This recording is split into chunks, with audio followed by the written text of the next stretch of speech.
da Sicilia 24, questi titoli di oggi nel telegiornale. 3 anni fa a Palermo la cattura di Matteo Messina Denaro. Le indagini sulla sua latitanza proseguono dopo 18 arresti e condanne.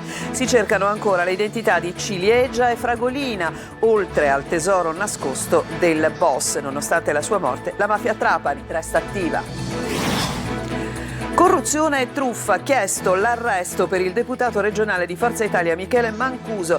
Avrebbe ricevuto 12.000 euro per favorire un'associazione che organizza spettacoli. Trapani da una indagine per droga alla scoperta di un presunto sistema di corruzione e falsi all'IACP. Tra i 13 indagati il funzionario Giuseppe Marino, l'assegnazione di un alloggio dietro il compenso di 5 litri d'olio, coinvolto anche un vigile urbano. Scippo milionario in pieno giorno a Catania, vittima un grossista di gioielli veneto in città per incontrare clienti, ladri incastrati dalle telecamere, 2 arresti. Palermo, studenti e sindacati in piazza per le aule al gelo con lo slogan "Si muore dal freddo, invocate soluzioni immediate". I trattori davanti al mercato ortofrutticolo per difendere l'agricoltura locale e il Made in Italy. A Vittoria, nel Ragusano, monta la protesta dei produttori contro l'accordo di libero scambio tra Unione Europea e paesi sudamericani. Calcio, Catania a Monopoli, ancora in emergenza difesa. Toscano, squadra ostica e difficile da affrontare. Sul mercato si attendono un difensore, oltre Miceli già annunciato, e un centrocampista.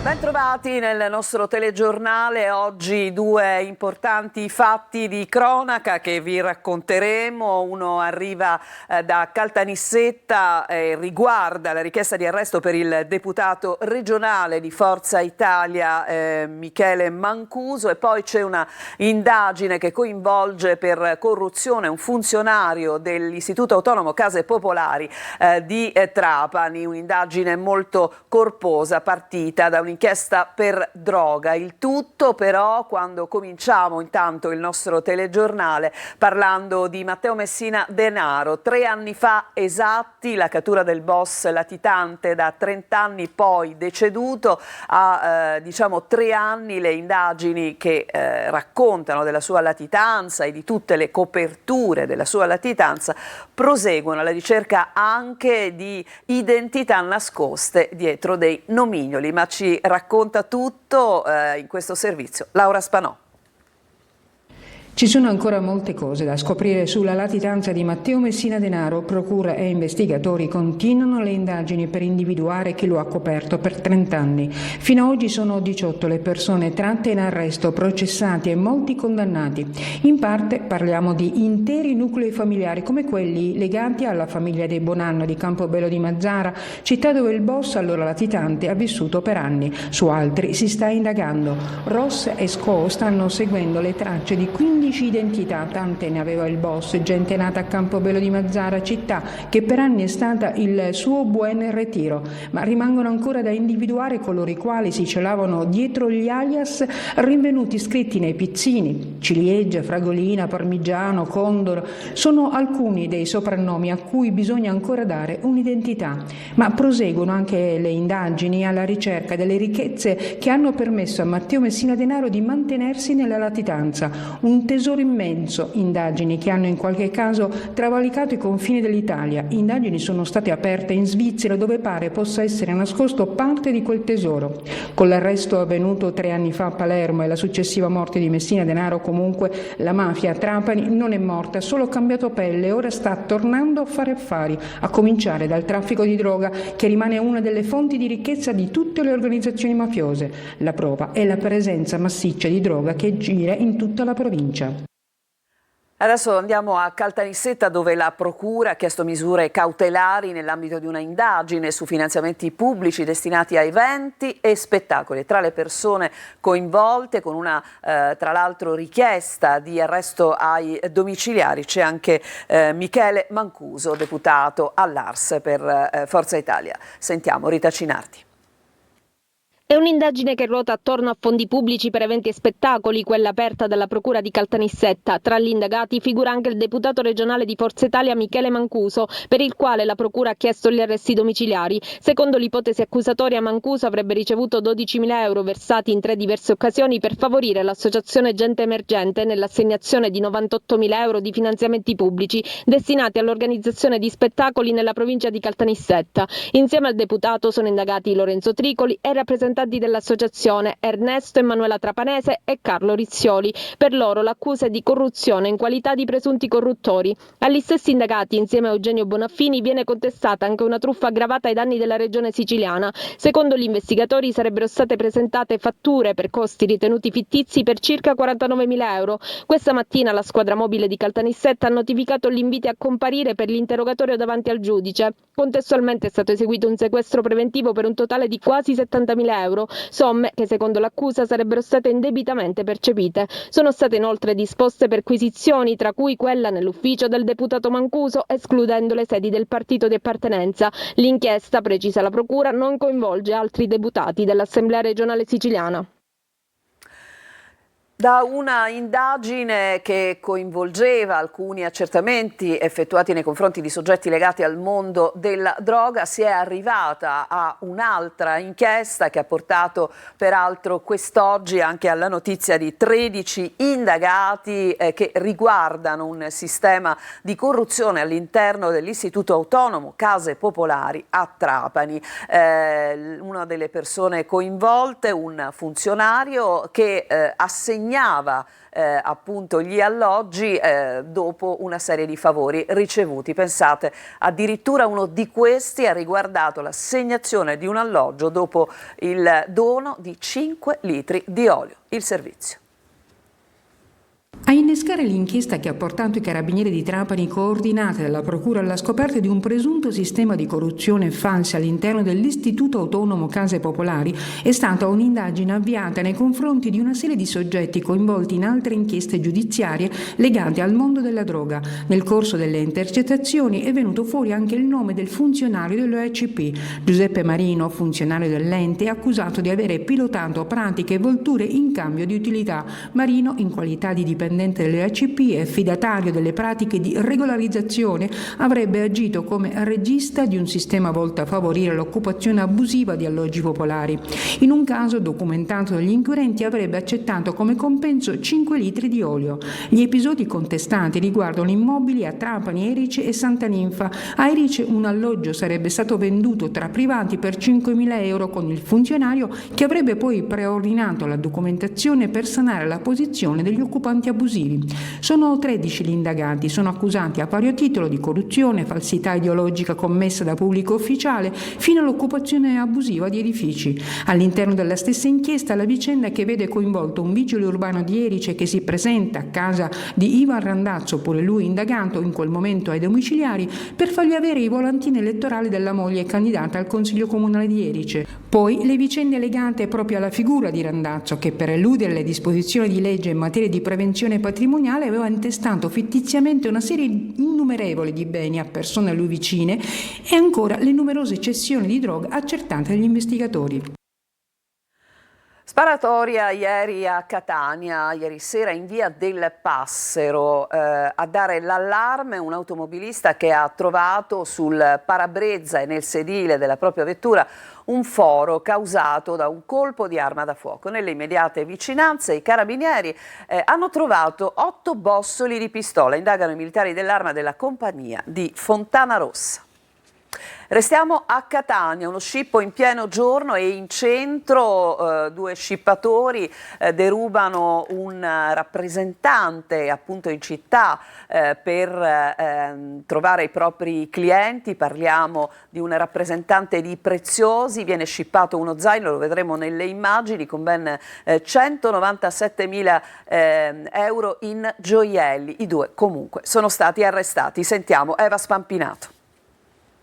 197.000 euro di gioielli, tutti contenuti dentro questo zaino, strappato via con violenza dalle spalle di quest'uomo che attraversava una delle vie più frequentate di Catania, siamo al largo Paesiello, in pieno giorno e davanti ad un traffico intenso.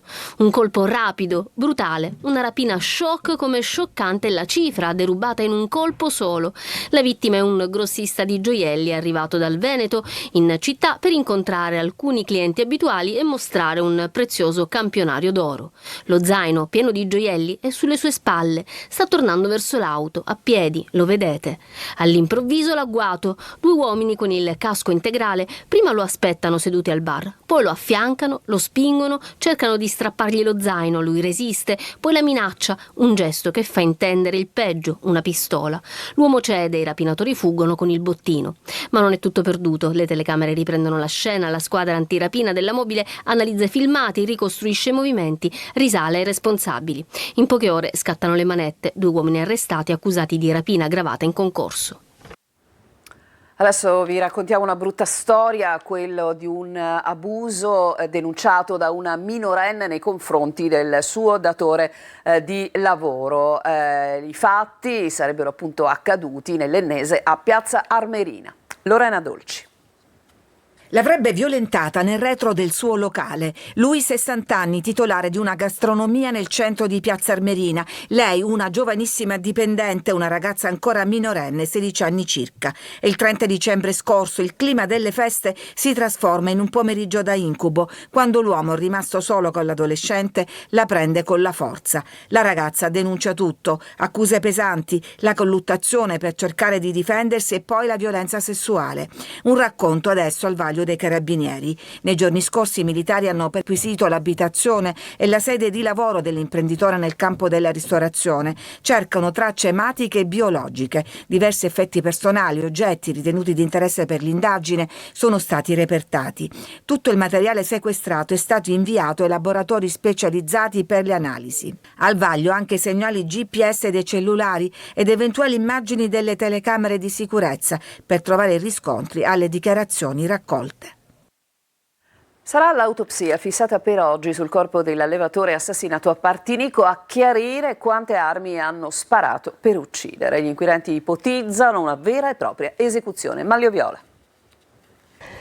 Un agguato in piena regola per uccidere un allevatore di 73 anni. È una delle ipotesi che gli investigatori seguono mentre indagano sull'omicidio di Vito Lipuma, assassinato 2 giorni fa a Partinico, poco distante dal noto Borgo Parrini. Sarà l'autopsia prevista per oggi a determinare se per quell'omicidio sia stata utilizzata una sola arma o forse 2 diversi calibri, un fucile e una pistola probabilmente.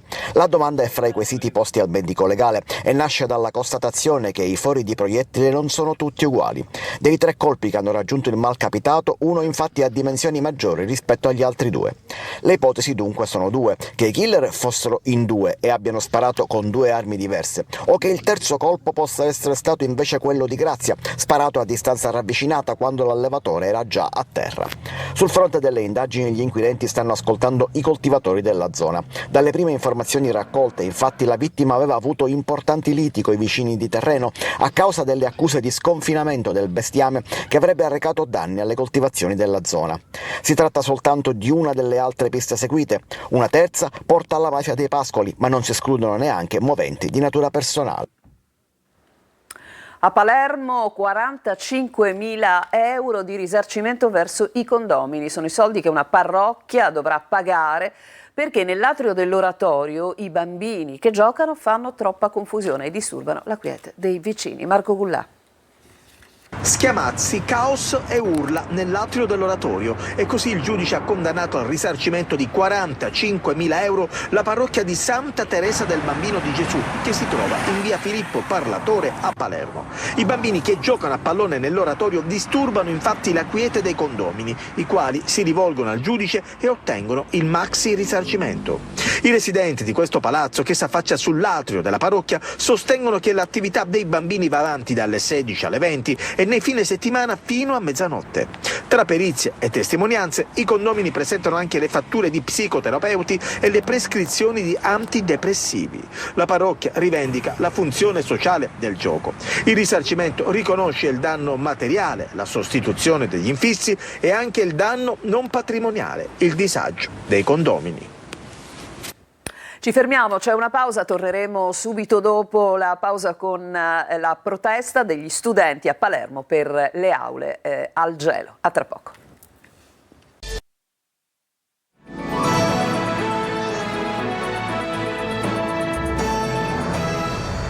Siamo tornati in studio, aule al gelo, lezioni con coperte e scaldini. A Palermo monta la protesta degli studenti di diverse scuole per l'atavico problema dei riscaldamenti che non funzionano. Marco Gullà.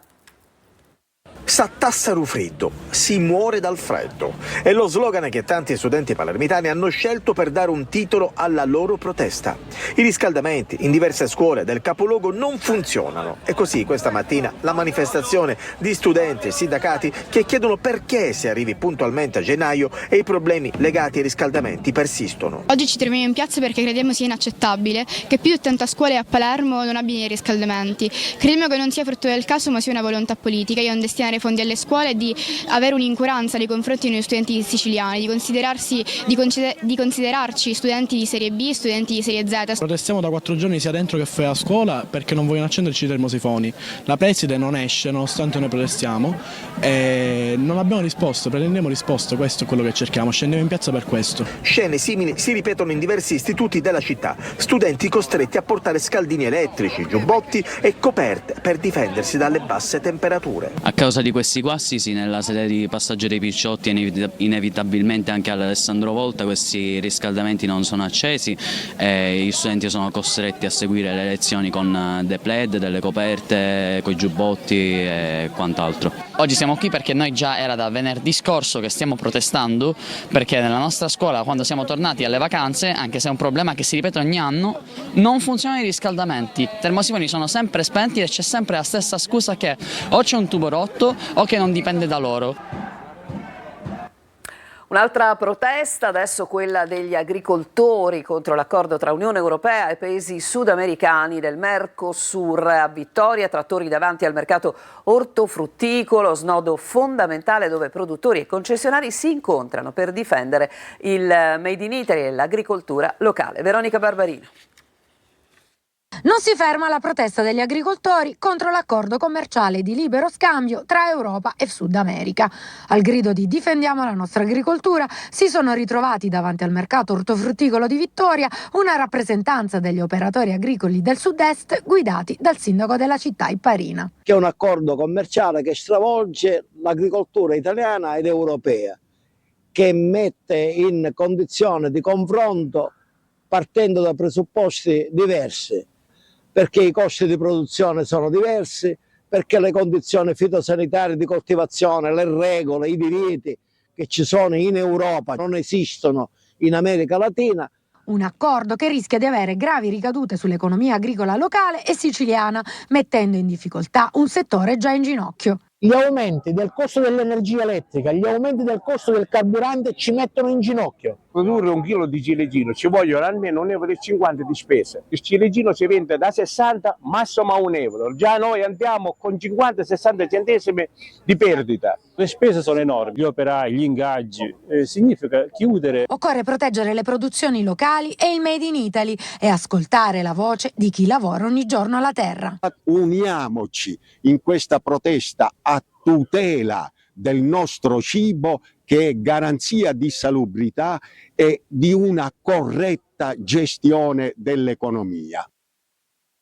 Gli studenti del liceo scientifico Vaccarini con il cortometraggio Senza paura denunciano la mancanza di sicurezza e il timore, soprattutto per le donne che escono da sole la sera. Giusy Lazzara. A lezione di partecipazione, 20 studenti del liceo scientifico Vaccarini di Catania hanno pensato, scritto, girato il corto Senza paura. Un viaggio nella Catania serale quando uscire da sole è pericoloso, soprattutto per le ragazze. La possibilità solo che quell'uomo che ti sta camminando dietro o che senti parlare possa fare qualcosa che tu in confronto non ti puoi difendere, si fa paura. Non esco mai da sola, però mi immedesimo nelle povere ragazze che a differenza mia non hanno quel qualcuno con cui possono camminare e mettendomi nei loro panni sì, io avrei paura. Il pestaggio di un ragazzo di 14 anni in piazza Stesicoro aggredito da 11 ragazzi racconta di una città violenta anche per gli uomini. Ci sono certi momenti in cui ti senti sicuro, effettivamente, però altri dove con l'occhio vedi persone che non ti piacciono e quindi ti metti un pochettino di ansia. Non si può risolvere solamente con l'aumento dei controlli della sicurezza da parte delle forze di polizia, ma serve anche un lavoro alla base, alla radice del problema, che sta appunto nell'educare i ragazzi. Si gira in una città deserta, ma si scopre altro. È un modo di denunciare, di raccontare mettendo insieme tanti segni. La città, l'altra città, la nostra percezione del vivere questa città, la normalizzazione della paura. Ci fermiamo ancora, c'è un'altra pausa e poi ci occuperemo del Catania che si prepara con l'emergenza in difesa alla trasferta a Monopoli. Torniamo tra poco.